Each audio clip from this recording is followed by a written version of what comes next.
살아계신 하나님 참 감사합니다. 하나님께서 주의 백성 삼으시고 보험 가진 청년 전문인 산업인 현장에 저희들을 부르시고 인도해 나가심을 감사합니다. 그 속에 이 복음을 전달할 그 한 사람으로 저희들의 인생을 세우시고 또 세밀하게 인도해 나가심을 감사합니다. 사도행전을 통해서 성령께서 주의 종들에게 또 그 한 사람에게 어떻게 임하시고 역사하셨는지 말씀을 통하여 우리의 길을 알려주시고 또 사도들이 걸어갔던 전도자들이 걸어갔던 그 길을 우리도 믿음 안에서 걸어갈 수 있도록 승리하는 걸음이 되도록 축복하실 줄 믿습니다. 오늘도 사도행전을 통해서 우리들에게 허락하시는 주의 음성을 듣기를 소원합니다. 오늘도 함께 하실 줄 믿사옵고 예수님의 이름으로 기도드렸습니다. 아멘. 네, 하나님 말씀은 사도행전 24장 24절부터 오늘 25장 12절까지 내용을 보도록 하겠습니다. 수일 후에 벨릭스가 그 아내 유대 여자 드루실라와 함께 와서 바울을 불러 그리스도 예수 믿는 도를 듣거늘 바울이 의와 절제와 장차 오는 심판을 강론하니 벨릭스가 두려워하여 대답하되 지금은 가라 내가 틈이 있으면 너를 부르리라 하고 동시에 또 바울에게서 돈을 받을까 바라는 고로 더 자주 불러 같이 이야기하더라. 이태가 지난 후 보르기오 베스도가 벨릭스의 소임을 이어받으니 벨릭스가 유대인의 마음을 얻고자 하여 바울을 구류하여 두니라.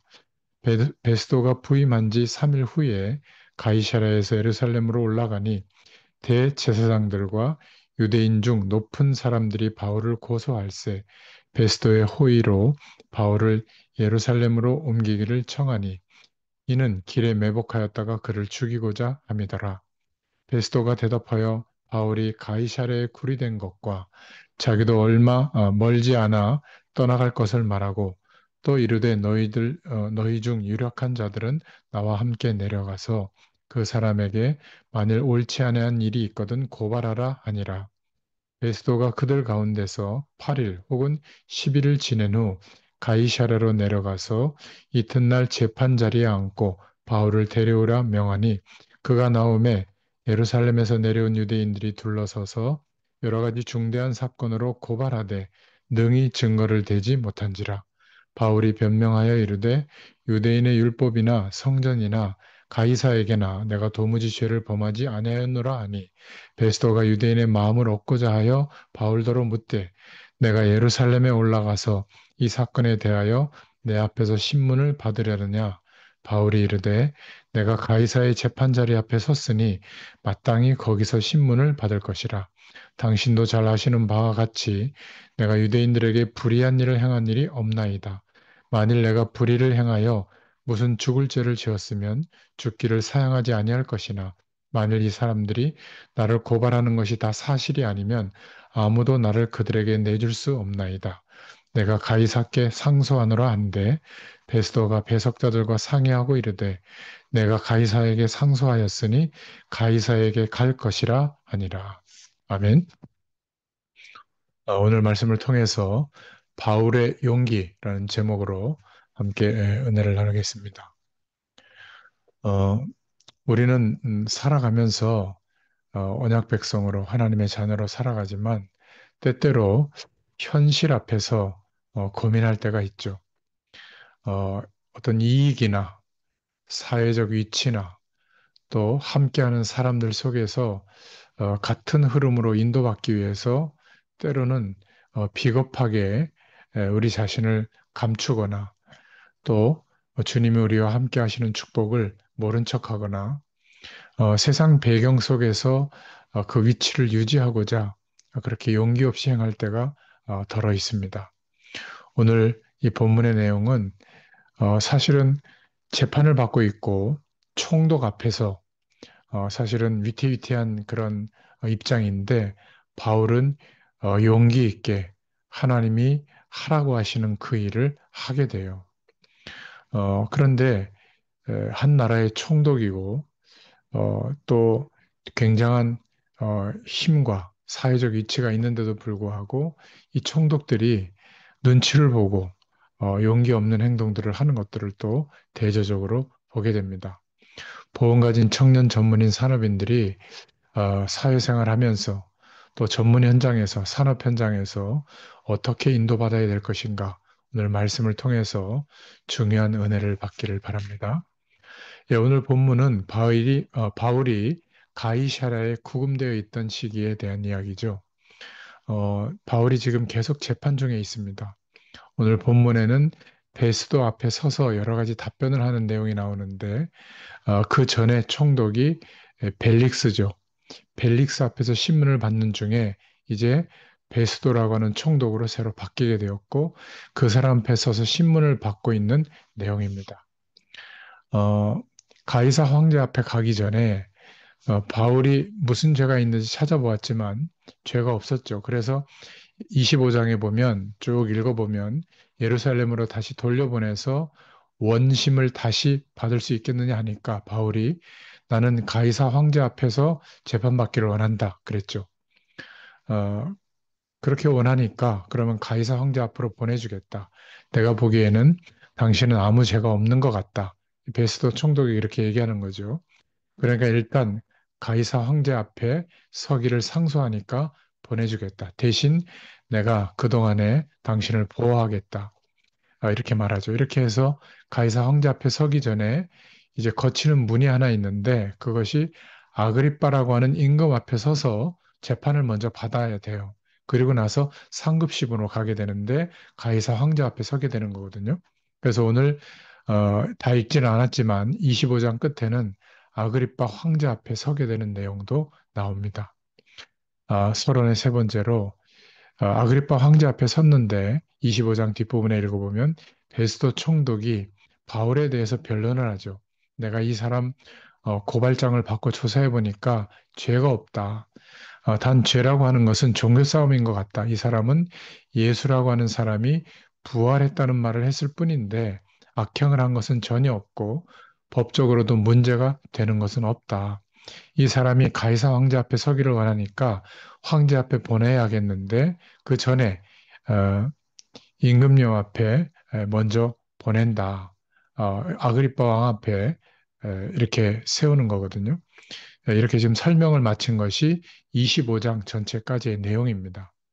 자, 그 사이에 유대인들은 이 베스도 총독이 이 총독으로 부임하고 나서 유대인들의 환심을 얻으려고 예루살렘에 와서 유력자들을 만났을 때 다시 고소하면서 바울을 이 예루살렘으로 돌아와서 재판하게 했으면 좋겠다. 그렇게 얘기하죠. 그 사이에 유대인들은 매복하고 있다가 3절에 사람을 시켜서 돌아오면 죽이려고 매복하고 있다가 바울이 예루살렘으로 돌아와서 재판을 받는 것이 아니라 가이사 황제 앞으로 가려고 그렇게 결정하고 나니까 매복해 있다가 실패하는 내용도 나옵니다. 그런데 바울을 죽이기 위해서 눈에 불을 켜고 대드는 거거든요. 이것은 사단이 하는 짓이죠.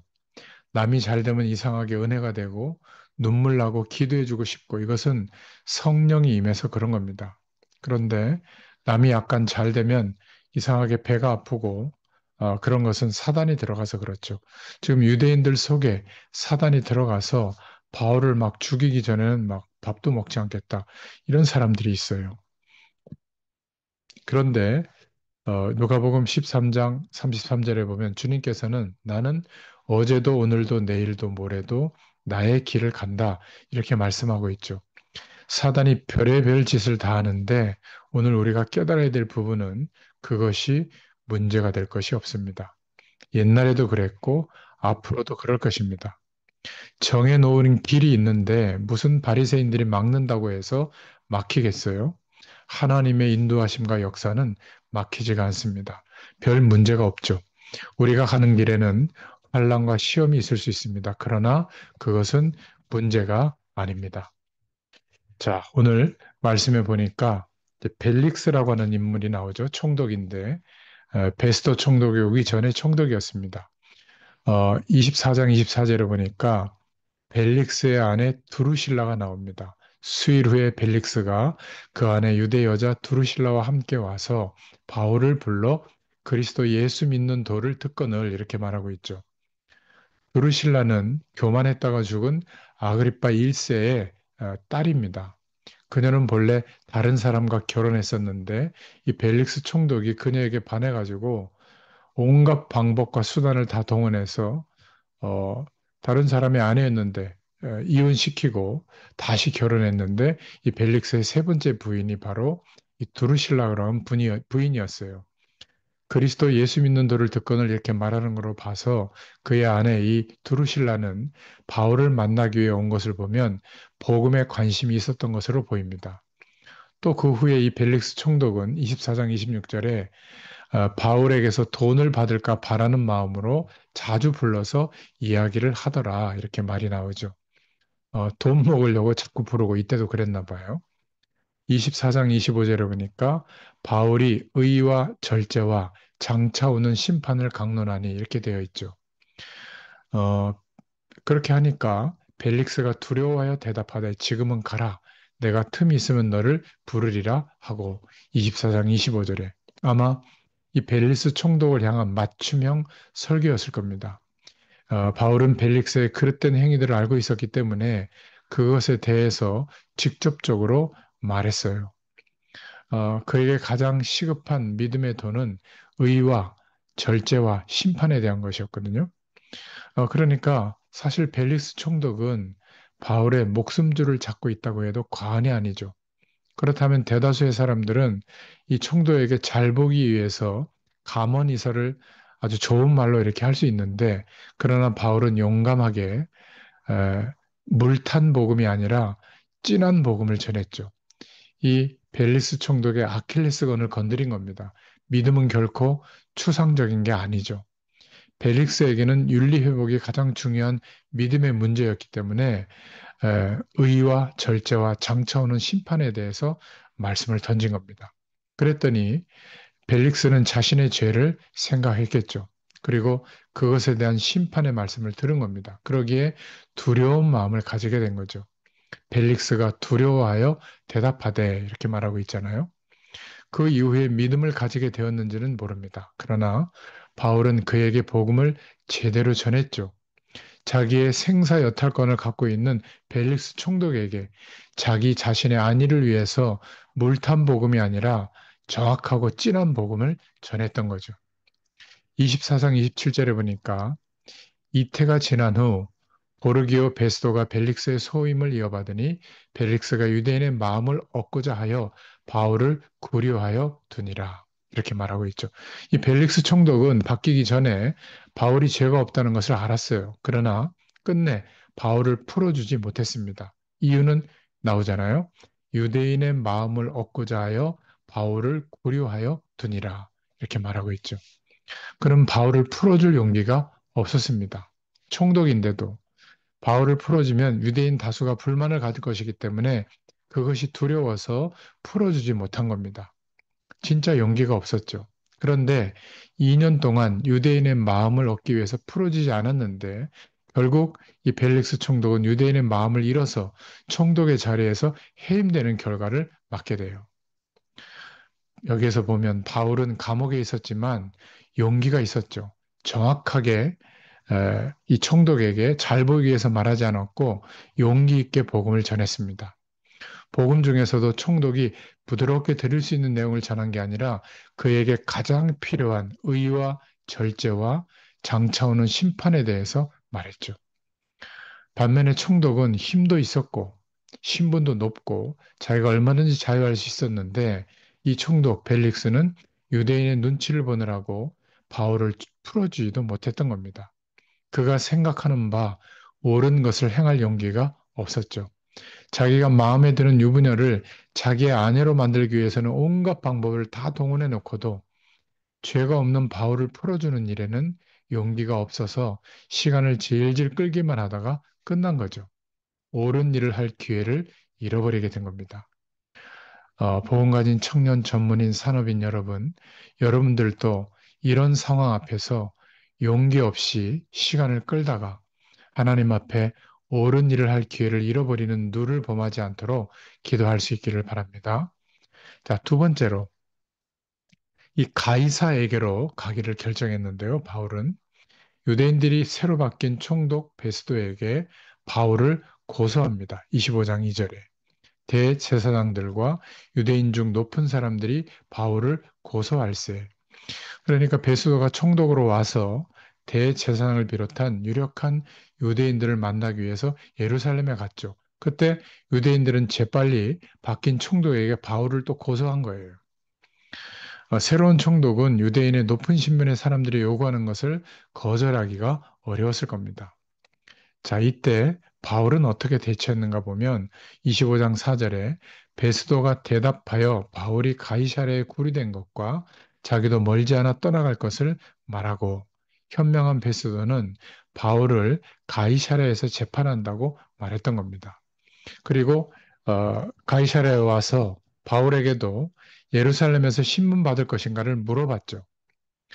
바울 역시 자신의 죄를 범한 것이 없음을 주장하고 어, 베스도가 예루살렘에 올라가서 환심을 사려고 유대인들에게 그렇게 했다는 것을 알고 바울은 다른 결정을 하게 되죠.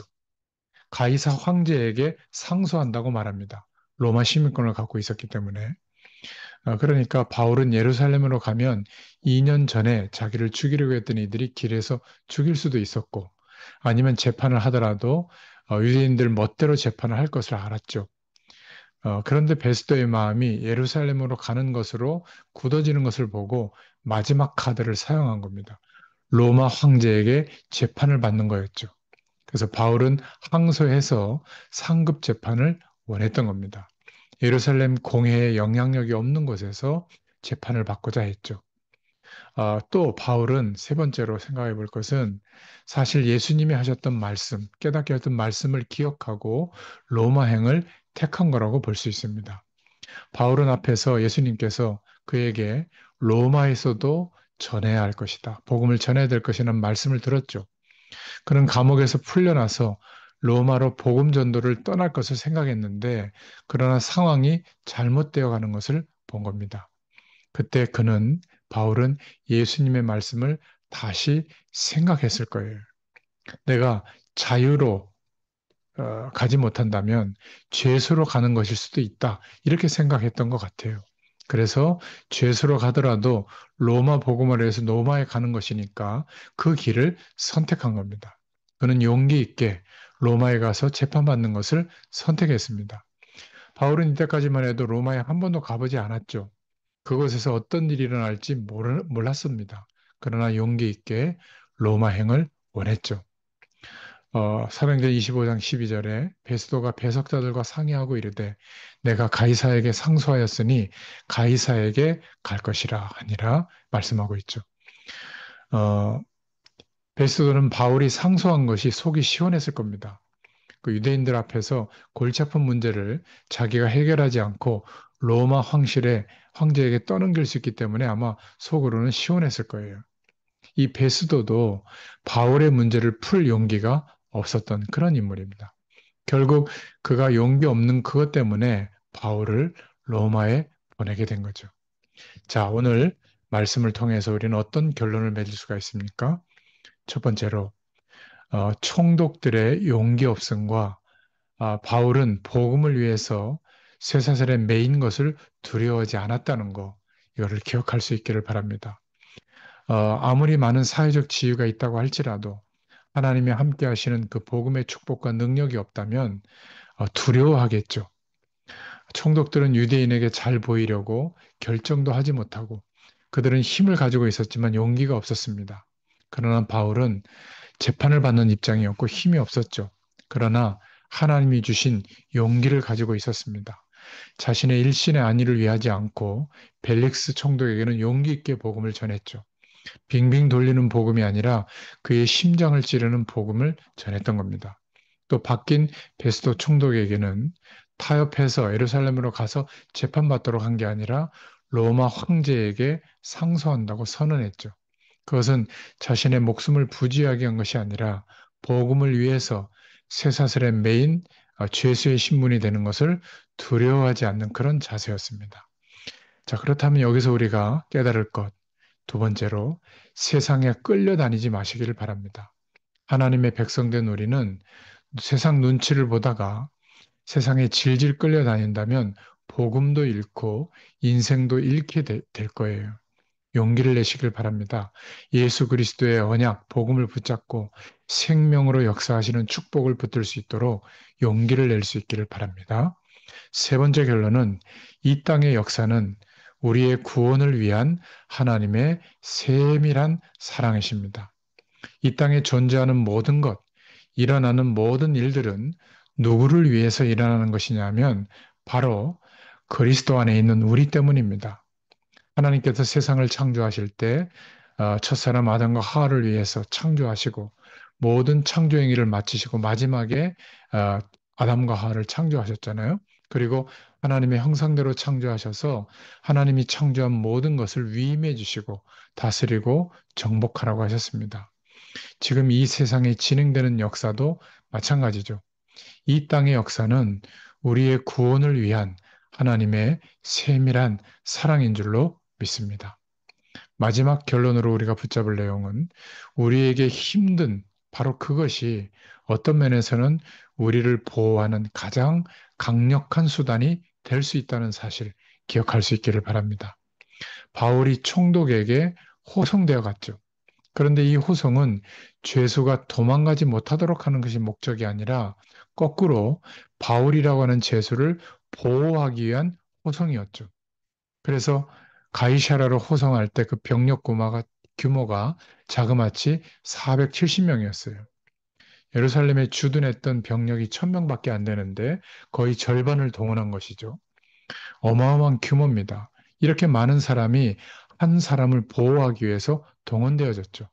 오히려 적이라고 생각할 수 있는 로마 군대가 오히려 바울을 보호하고 있는 겁니다. 또 재판장이었던 총독이 두 사람이 바울을 강력하게 보호하고 있던 그런 결과가 온 거죠. 이것처럼 오늘날 우리도 인생을 살아가면서 우리의 적이라고 생각하는 것들이 우리를 보호하는 내용이 되기도 합니다. 환란이 우리를 보호하고 건강하지 못하면 우리를 보호해서 하나님을 바라볼 수 있게 됐다면 그것은 축복이죠. 의외로 어려움과 힘든 것 때문에 주님을 바라보다가 영원한 하나님의 축복을 회복한 사람들이 많습니다. 나에게는 힘든 그것이 나를 강력히 보호하는 수단이 될 수 있다. 꼭 묵상해 보시기 바랍니다.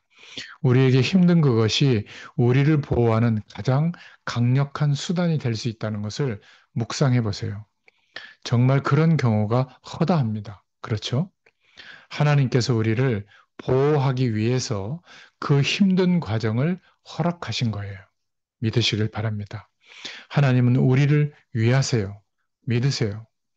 혹시 그것이 나에게 적군처럼 보이는 것이라도 그것을 통해서 하나님은 우리 안에서 선한 일을 하기를 원하십니다.